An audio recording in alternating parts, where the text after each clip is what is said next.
매번 하면서도 어색합니다. 예, 전통 금융시장에서 은행, 증권사, 자산운용사에서 주로 채권 중심으로 자본시장에서 트레이딩 또 포트폴리오 매니지 이런 업무를 했었고요. 주로 운용 업무를 했었고 자본시장에 대한 경험이 좀 많습니다. 2018년 말부터는 크립토 씬으로 들어와서 여기서 이제 지금 다양한 일들을 하고 있고요.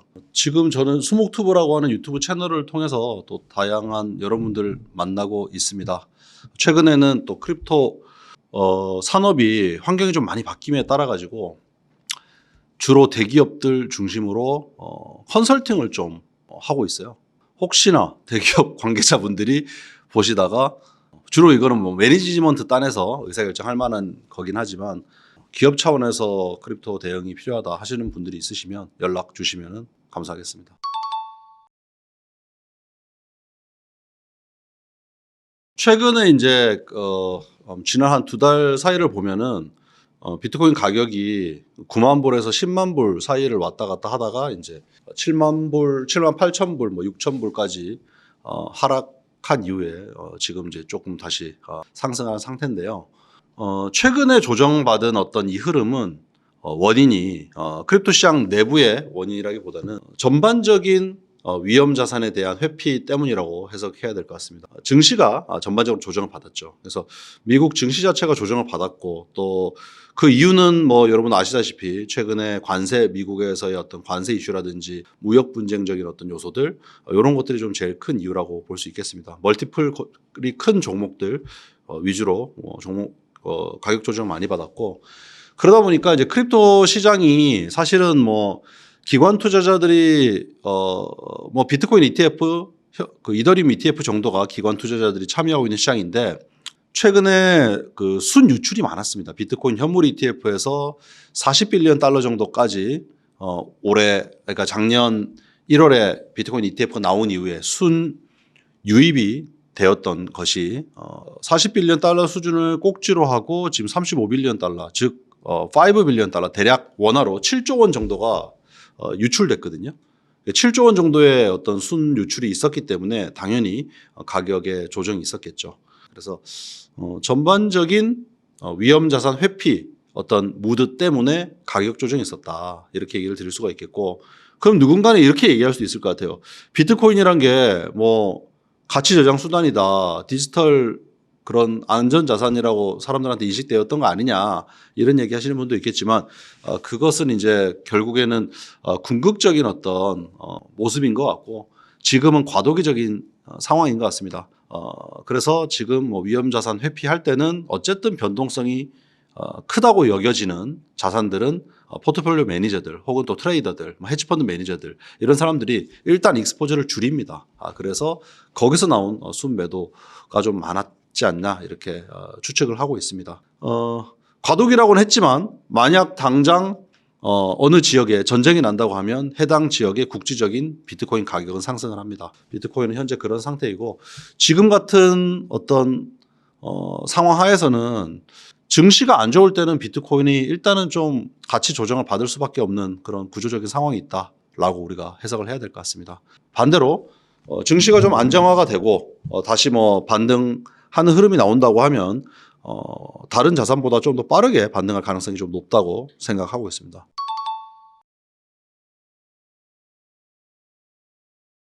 그렇죠. 트럼프가 대통령이 되기 전에 공약을 많이 내걸었습니다. 크립토 관련한 공약을 많이 내걸었고 그리고 실제 대통령이 된 이후에 냈던 공약 거의 대부분이 지금 이미 행정명령으로 행정명령을 내렸거나 아니면은 입법을 하기 위한 조직을 구축을 했거나 아니면은 또 규제 당국의 수장들을 교체한다거나 주요 핵심 어떤 리더들을 새로 임명하는 이런 방식으로 거의 다 지금 진행을 했거든요. 그래서 최근에 뭐 행정명령 서명한 것은 뭐 확실한 신호다. 확실한 신호가 맞죠. 예, 그런 걸로 받아들여야 될 것 같아요. 가격은 뭐 뉴스에 따라 가지고 그대로 다 반영되지는 않습니다. 셀 온 뉴스 뭐 이런 표현도 있고 뉴스에 따라 가지고 바로 이제 루머에 사고 뉴스에 팔아라 이런 표현이 있지 않습니까? 뉴스가 막상 나왔을 때는 이익 실현성 매물이 얼마든지 출회될 수가 있는 거고요. 본격적인 어떤 그 효과가 확인되려고 그러면은 행정명령으로 인해서 실질적인 매수가 들어올 때 그때는 또 가격에 바로 반영을 하겠죠. 비트코인 현물 ETF가 승인됐을 때도 그랬습니다. 가격이 일단은 빠졌었고 본격적으로 기관 매수세가 실질적인 니즈에 의해 가지고 들어왔을 때 그때 이제 본격적으로 움직였죠. 행정명령을 지금 여러 가지 설명을 했는데 그 중에는 어떤 내용들은 실질적인 매수세를 촉발할 수 있는 내용들이 있기 때문에 그런 내용들 진행되는 대로 마켓에는 다시 반영되지 않을까 생각하고 있습니다. 비트코인을 사가지고 잘 팔아가지고 그 돈으로 빚을 갚겠다 이런 정도의 개념은 아닙니다. 예. 그렇게 해석할 일은 아니고 기본적으로 국가의 부채라는 건 시간 지나면서 계속 늘어나거든요. 예. 화폐 가치가 하락하는 영향도 있고요. 그래서 이것을 뭐 그대로 잘 팔아가지고 상환하겠다 이런 개념이라기보다는 비트코인을 보유함으로 인해서 또 비트코인의 중장기적인 가치가 상승함으로 인해서 이것이 국가에 대한 신뢰를 높여주는 어떤 효과를 얻을 수 있는 것을 기대하는 것으로 그렇게 해석하는 게 좀 맞지 않을까 이렇게 생각을 합니다.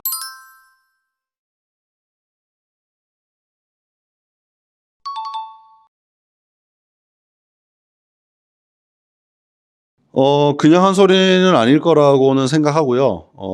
트럼프 패밀리가 지금 패밀리 그 사업이 기존에 이제 부동산업 중심이었죠. 부동산업 중심이었고 주로 뭐 호텔, 리조트 뭐 이런 사업들 위주로 이루어졌는데 최근 이제 몇 년 사이에 크립토 관련한 비즈니스를 상당히 적극적으로 하고 있습니다.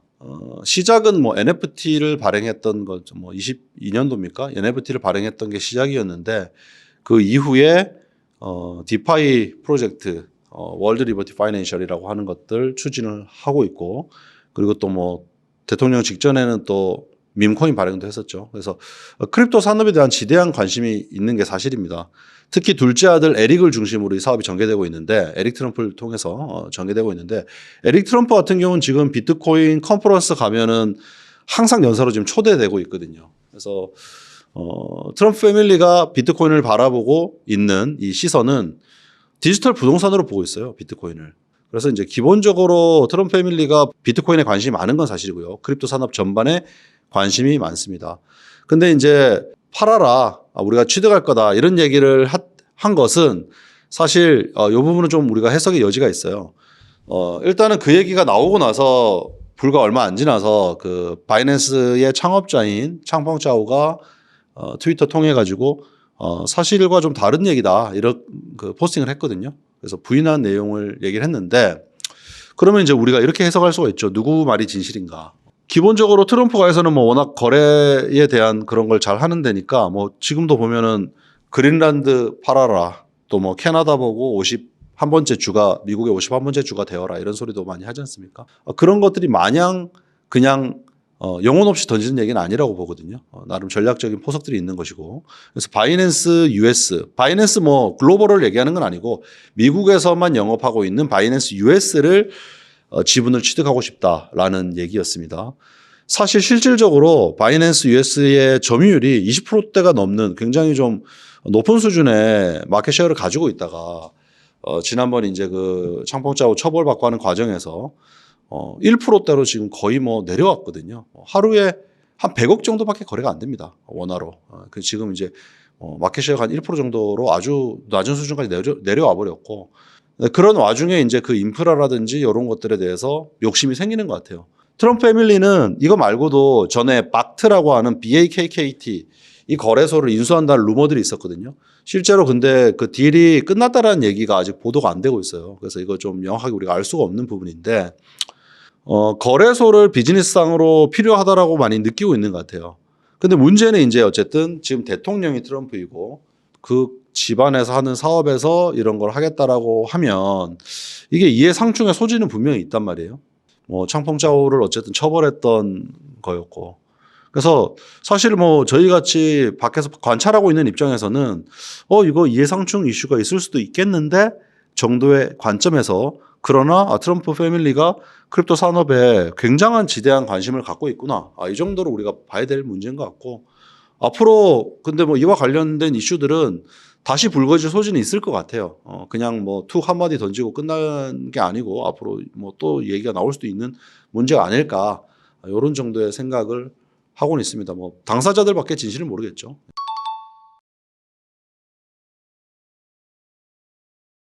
트럼프 1기 때는 대통령 재임 중에 비트코인에 관한 어떤 질문들이 뭐 있거나 하면 부정적이었죠. 달러가 가장 중요한 자산이라는 얘기를 많이 했고 그때까지만 해도 비트코인과 달러가 이제 대척점에 있다고 좀 의식을 했던 것 같습니다. 그런데 이제 연임이 안 되고 바이든이 당선된 이후에 좀 기다리는 시기들이 있었죠. 지금 2기 두 번째 대통령이 되는 데까지 시간이 좀 있었는데 이 사이에 좀 많은 변화가 있었던 것 같아요. 기본적으로는 주변에 뭐랄까요, 천무 집단이라고 할까요? 뭐 그게 뭐 주변에 알고 있는 지금의 최근에 뭐 일론 머스크 같은 그런 테크 리더들일 수도 있고 또 뭐 가족들일 수도 있고요. 자식들이 여러 명 있으니까 누구인지는 알 수 없지만 또 아마 여러 사람이 영향을 미쳤겠지만 크립토 산업에 대해서 전반적으로 좀 다른 관점을 갖게 되신 것 같고 그것이 또 미국의 국익에도 상당히 중요하게 영향을 미친다라고 생각하는 것 같습니다. 단순하게 국익만을 위한 건 아닌 것 같고요. 왜냐하면 가족 단위의 사업에서 여기에서 상당한 포션들을 지금 싣고 사업을 전개하고 있는 걸 보면 미래의 주요한 어떤 산업이라고 생각을 하고 있는 것 같아요. 그래서 뭐 어떤 게 계기가 됐다 이렇게 볼 수는 없겠지만 뭐 트럼프 NFT 출시됐던 것이 첫 번째 어떤 경험이었던 것 같고 그 이후의 경험들이 계속 좀 좋지 않았을까.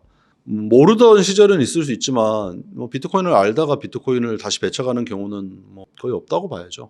이건 뭐 비가역적인 현상이라고 보는 게 맞습니다. 이러다가 다시 뭐 비트코인에 대해서 뭐랄까요, 규제 탄압적인 그런 스탠스로 돌아갈 가능성은 제가 생각할 때는 높지 않을 것 같아요.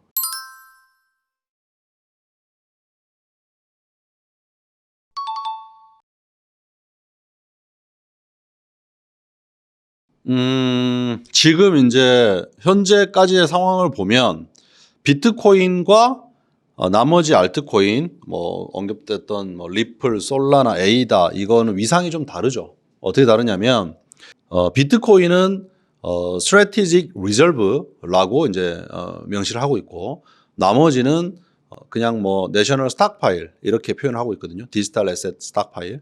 그래서 좀 지위가 다릅니다. 전략적 리저브, 전략적 준비금이라고 하는 것은 지금 가지고 있는 것을 팔지 않으면서 이것을 효과적으로 늘리는 걸 고민을 하려고 하는 거고요. 물론 이제 버짓 뉴트럴이라는 표현을 썼습니다. 국가 예산을 거기다가 이제 쓰면서는 아니고 다른 방법으로 좀 늘리면 좋겠다. 이런 아이디어를 좀 짜봐라. 이렇게 지금 뭐 명을 내린 상태라고 보면 되고요.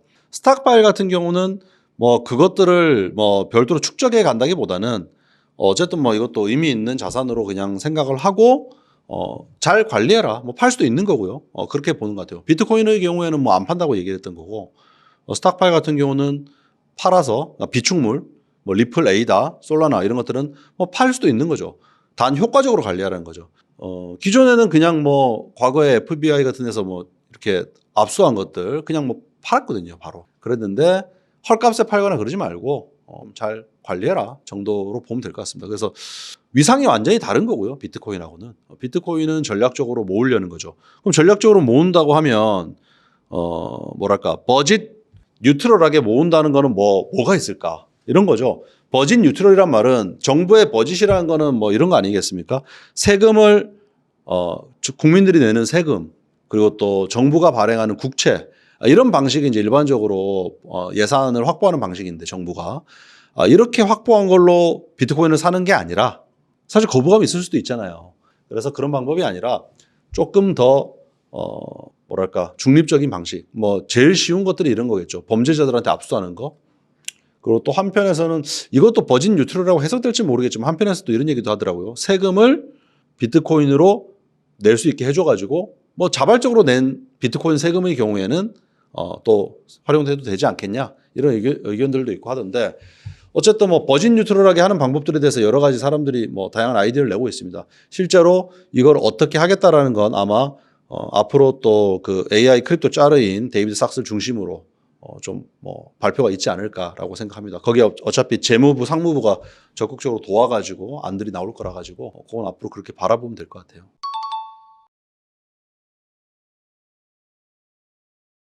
중국과 미국이 이제 체제가 다르지 않습니까? 중국과 미국이 체제가 다른데 중국 입장에서는 이 크립토가 다루기 좀 까다로운 자산 그 대상이긴 합니다. 이거를 대표적으로 이제 대변하는 어떤 표현을 피터 틸 예전 그 페이팔 창업자이자 또 저기 뭐야 그 팔란티어의 창업자인 피터 틸이 이런 표현을 썼어요. 크립토는 리버테리언이고 AI는 커뮤니스트다. 이런 표현을 썼습니다. 이게 뭐냐면은 뭐 이런 거죠. 크립토는 자유주의적이다. 그리고 또 AI는 공산주의적이다. 이런 의미로 우리가 좀 해석해야 될 것 같습니다. 왜냐하면 크립토가 가지고 있는 개방성이 있단 말이에요. 탈중앙화되어 있고 분산화되어 있고 개방적이란 말이에요. 누구나 다 볼 수 있고. 그거에 비하면 AI 같은 경우는 데이터 수집부터가 중앙적이에요. 그렇기 때문에 중앙적이고 통제된 조직이 사실은 AI를 더 잘할 수 있기도 한단 말이에요. 환경적으로. 크립토는 또 반대고. 그래서 이제 중국 입장에서는 이 크립토라는 것 자체가 사실은 통제하기도 용이하지가 않고, 왜냐하면 어쨌든 거기는 공산당에 의해서 돌아가는 조직이고, 그렇기 때문에 이것을 미국과 같은 방식으로 다루기는 쉽지 않을 거예요. 그러나 그 지금 질문 주신 것처럼 뭐 전략적으로 중국도 비축한다. 그리고 또 뭐 시장을 규제를 풀고 뭐 한다. 이런 얘기들은 있죠. 현재 중국에서는 홍콩을 중심으로 일단은 전개를 하고 있기는 합니다. 홍콩을 일단 아시아 크립토 허브로 만들겠다라는 나름의 목표를 가지고 작년에 ETF도 같이 냈었고, 현물 ETF 비트코인이랑 이더리움 ETF를 냈었고요. 그렇게 하고 있지만 실질적으로 그 정도 효과를 가져오고 있지는 못하고 있어요. 그거 했다고 해가지고 막 자금이 거기에 많이 들어가고, 뭐 미국의 비트코인 현물 ETF는 엄청나게 성공했지 않습니까? 근데 이제 중국은 그렇지는 않거든요. 그래서 아직까지는 뭐 그런 상황인데 중국 정부 입장에서는 고민일 거예요. 왜냐하면 중국의 많은 부가 미국으로 사실상 흘러 들어가는 상황이 될 수 있단 말이에요. 그렇기 때문에 이제 이 부분은 불편한 부분인 게 맞고, 전략적인 어떤 포석들이 앞으로도 계속 나올 것 같긴 하지만은 중국이 이걸 리드하기 쉽지 않다. 중국이 할 수 있는 것은 비트코인 수량을 빨리 많이 확보하는 것밖에 없지 않을까? 이런 생각도 한편으로 합니다.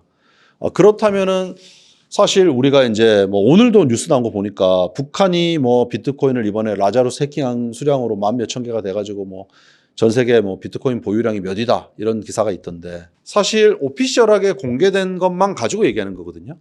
미국이라든지 한국같이 뭐랄까 지도자 그룹이 자기 마음대로 할 수가 없고 여러 가지 체크 앤 밸런스, 균형과 견제가 요구되는 어떤 정치 구조를 가지고 있는 국가들은 뭐 비밀리에 국가가 산다 이런 건 쉽지 않죠. 뭐 사봤자 소액이겠죠.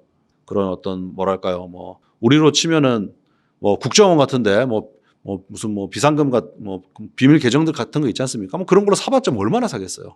만약에 산다고 하더라도 그게 또 뭐 맞는 계정도 아닐 것 같고. 근데 이제 굉장히 좀 중앙화되어 있다. 뭐 더 극단적으로 얘기하면 완전한 독재 국가이고 뭐 왕정 체제 같은 나라라고 한다면은 해당 정부가 돈을 어디다 어떻게 쓰고 있는지 사실 정확하게 모를 수도 있단 말이에요. 그래서 일부 국가들의 경우에는 드러나지 않은 비트코인의 보유량이 꽤 있을 것이다라는 추측도 있습니다.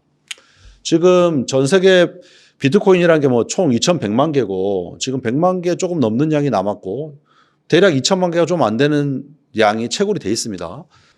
그 2천만 개가 좀 안 되는 1,900 뭐 몇십만 개 이 수량이 어디 누구한테 가 있는가를 지금 완전하게 다 규명되지 않았어요. 한 400만 개 정도는 로스트 코인으로 우리가 알고 있고 거의 절반 2천만 개 중에 거의 절반에 해당되는 거의 뭐 900만 개에서 1,000만 개 가량이 그냥 개인이거나 아니면은 비상장 기업이 가지고 있다고 지금 추측하고 있습니다. 왜? 확인되는 것은 오피셜하게 드러나 있는 정부 보유량, 그리고 또 거래소들이 보유량, 왜냐하면 거래소 지갑들 알려져 있으니까요. 그리고 또 ETF나 ETP 같은 전통 금융시장에서 구성한 상품에서 가지고 있는 비트코인 보유량, 상장 기업들은 다 이제 이런 그 리포팅을 퍼블릭하게 해야 되니까 상장 기업들이 가지고 있는 비트코인 보유량 여기까지가 확인되는 거란 말이에요. 예.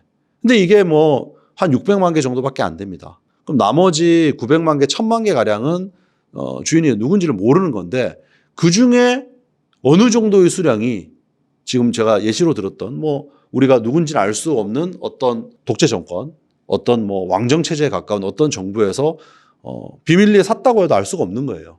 그게 샀다라는 게 지금 산 게 아니라 뭐 오래전에 샀던 걸 그대로 공개하지 않고 갖고 있을 수도 있는 거고요. 그래서 그건 알 수가 없는데 중국이 크립토 시장에 있어가지고 의미 있는 영향력을 끼칠 수 있는 가장 쉬운 방법은 비트코인 수량을 많이 확보하는 거라고 저는 생각하거든요. 다른 뭐 규제적인 방식은 이 크립토 시장에 맞는 방식은 아닌 것 같고, 물론 뭐 중국 정부는 전부터 디지털 커런시에 관한 중앙은행이 발행한 디지털 커런시에 관한 준비들은 계속 해왔어요. 그렇지만 뭐 그런 것들 또한 미국 달러 스테이블 코인하고 맞서가지고 과연 선호도가 더 높을 수가 있을까? 그렇지 않을 것 같단 말이에요. 그런 거 감안한다면은 비트코인을 좀 미국보다 더 빨리 많이 확보하는 것보다 더 강력한 게 있을까? 그런 생각이 들기는 합니다. 그 정도의 좀 생각을 하고 있습니다, 일단.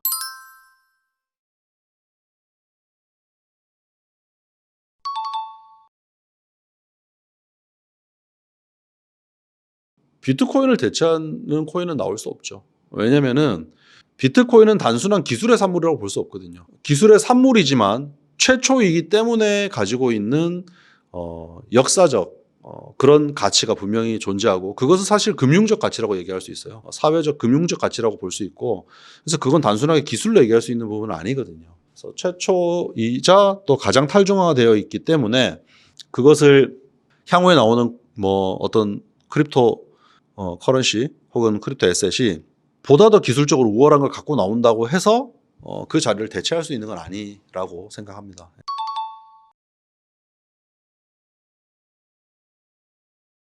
세상이 그렇게 알았으면 좋겠다라는 의미라고 생각을 해요.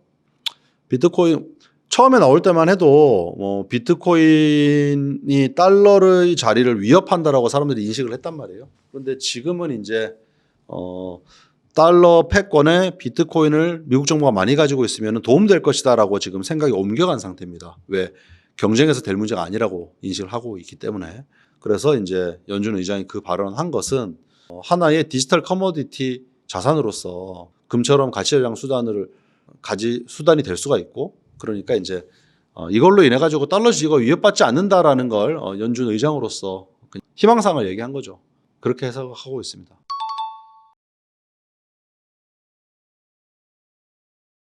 예, 동의합니다. 예. 금이랑 상당히 많이 닮아 있습니다. 가치 저장 수단으로서도 가장 선호가 되는 게 맞고요.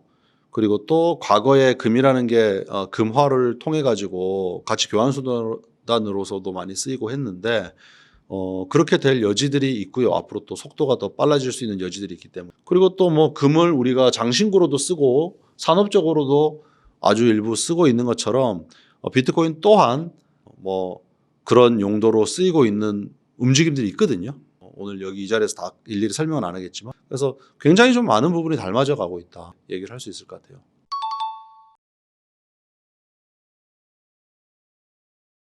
그렇죠. 영향 줄 일은 아니죠. 그냥 사람들이 선호해가지고 누가 훔쳐갔다고 해가지고 훔쳐간 그 대상물이 뭐 가치가 훼손되는 건 아니지 않습니까? 그렇기 때문에 그냥 그만큼 선호된다라는 걸 증명한 것밖에 안 될 것 같은데요.